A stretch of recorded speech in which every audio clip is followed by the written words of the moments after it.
Good morning, ADT family. How is everybody this morning? So I'm going to pick up where I left off. For you, zwubber, this one's for you, dog. So my video cut off, and you didn't get to hear the end of it, but you pretty much heard the majority of it. So let me pick up where I left off. I got in a fight with this guy in Buckhead, in the streets of Buckhead on St. Patrick's Day. And Buckhead in these days was a mass party land.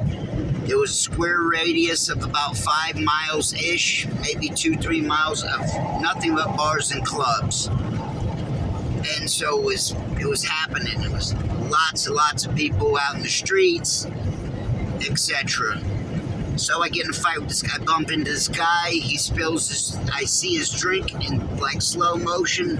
I see his red cherry juice drink go in midair and get on my shirt, turn around him and beat the hell out of him. And we're standing in line to go to World Bar. He's already shaking my hand saying, "Damn, little man."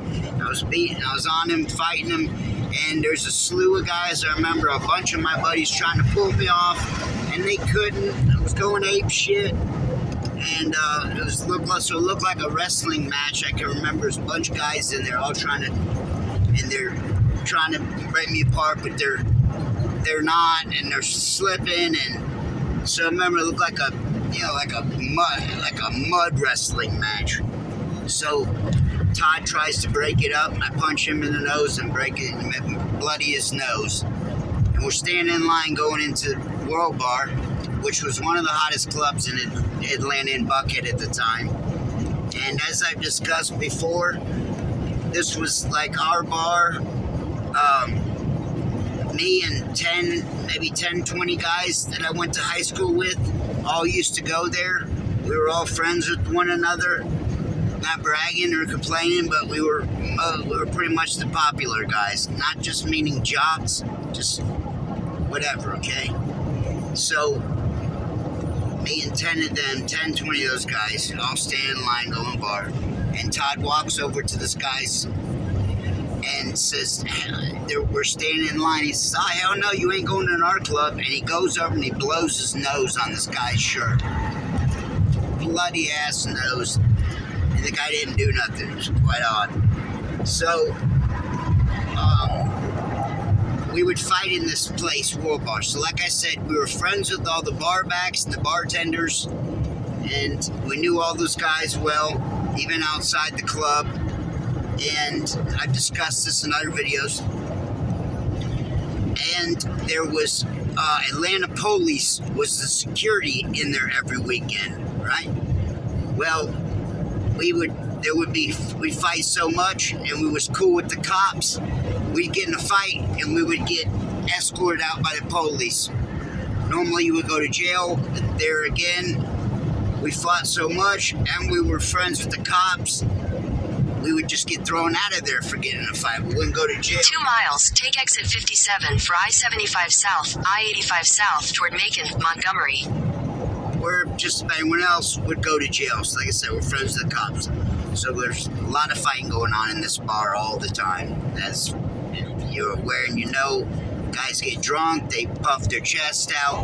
I've seen there is a lot of fights, and most of y'all know this. Most of y'all are my age, but they're for the younger crowd, don't know any of this. There's always going to be fighting around drinking. And I've had many videos about it and around it, being drunk and fighting. I fought in Panama City on my spring break. This guy sucker punched me, and I beat the hell out of him on a lounge chair. While I was sitting there talking to an ex-girlfriend, Natalie, the stripper, by coincidence, this guy went to school with, sucker punched me, and this other dude told him to, and I beat his ass. Anyways, let me get back to the story. So we fought a lot when it comes to drinking. There was a lot of fighting going on in Buckhead. You didn't have to fight. You could just watch a fight. Every single club, there's hundreds of people, and it's a lot of the same. The guys in there showing out for girls, flexing their muscles. Y'all know what I'm talking about. in this day, there's people wearing those tight. In half a mile, ones. take exit 57 for I-75 South, I-85 South toward Macon, Montgomery. Tight silk shirts. So one night we're in World Bar, and my buddy Kevin, and you can hear these videos, so there again, it's confirmation. You hear the same shit to the T. So we're in Buckhead. Take exit 57, then keep right at the fork. Sorry, this from here on out, got a long ways to go. We shouldn't say anything again for quite some time, so the video's out. Keep right at the fork. We're in Buckhead one night. We're in World Bar, and Kevin, Kreft, and Donnie. Continue Jack, on I-75 South for 4 miles. These are two buddies of mine, guys. They were best friends with Aaron, my friend Aaron, who killed himself. Donnie and Kevin were like his best friend. They all lived in the same neighborhood, okay? Donnie Jackman, he was my best man at my wedding. He's the guy that hooked up with Stephanie. So it's me, Donnie, Kevin, and Clint. And I've discussed Clint. He's a killer pool shooter. He's awesome to shoot pools. And I watched him hacky sack across a, those tents where you get your missions changed. We used to all work in emissions tents. He hacky sacked over the mission tent 100 times. God strike me dead if I'm exaggerating or lying. It wasn't 100 times back and forth. It was one over, and he would be juggling.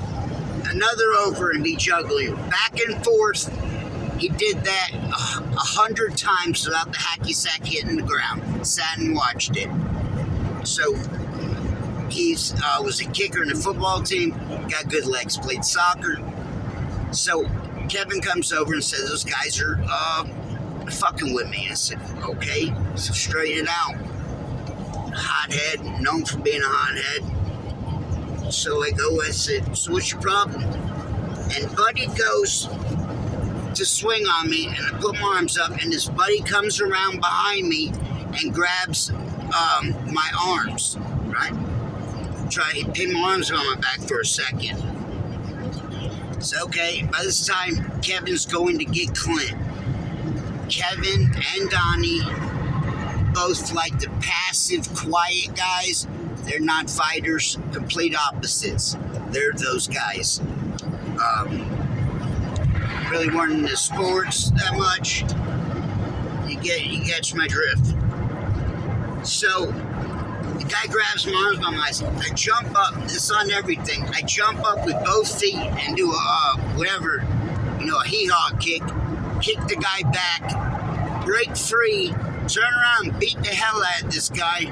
Right on the dance floor now. You know the dance floor, big, huge square, and it's lighting up in all different colors. We're in the middle of the dance floor, and now people open up and give us room. Now we're in the middle of this club, and now we're the show. And I'm beating the hell out of this guy, and I knock him. I get him to where he's down. He's good for a second. I turn around, and I see him. By this time, Donnie has grabbed the other guy. He grabbed his belt buckle in the back. Donnie grabbed this guy's belt buckle, and he was down on one knee. And Clint came over and did a boosh.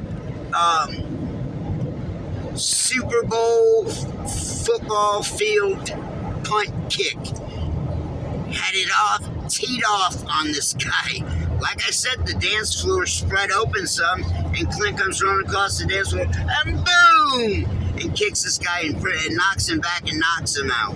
Those were fun days. All we did was get it escorted out. Not putting handcuffs, not taking you to jail. All we were done is in half a mile, leave. Keep left at the fork to continue on I-75 South. And I'm being escorted out by the police, and there's Todd coming in. This is Rustikov.